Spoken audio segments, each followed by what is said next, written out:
My parents scheduled my sister's baby shower on my wedding day, so I eloped without telling anyone. Prat 3. Primrose moved back in with my parents, both kids in tow. Suddenly my parents were raising 2 babies in their early 60s. Dad had been planning to retire. Instead, he kept working to support Primrose and the girls. Mom couldn't do her part, time consulting work because she was constantly babysitting. We're exhausted. Mom told my Aunt Celestine, who passed it along to me. We never expected to be raising small children again at our age. That's what happens when you enable someone their whole life. Primrose never learned to be independent. Never learned to handle consequences. Never learned to solve her own problems. She'd always had Mom and Dad to fix everything. Now they were stuck.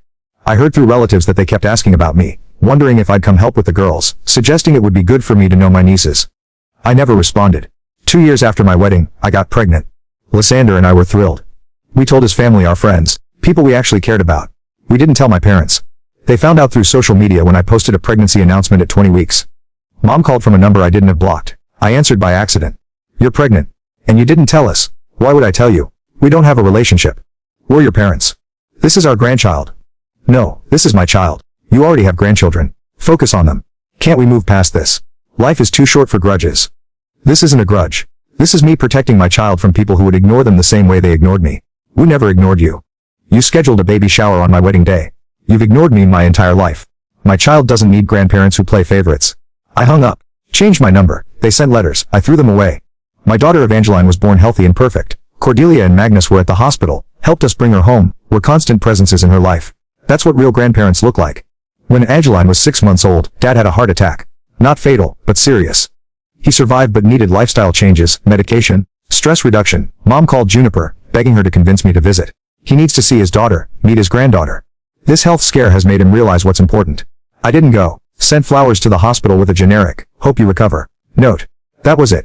You're really not going to see him? Juniper asked. Even after a heart attack. He had 30 years to realize I was important. A heart attack doesn't change decades of neglect. Some people thought I was heartless. I thought I was protecting my peace and my daughter's well-being. Dad recovered. Retired finally, 5 years later than planned because of supporting Primrose.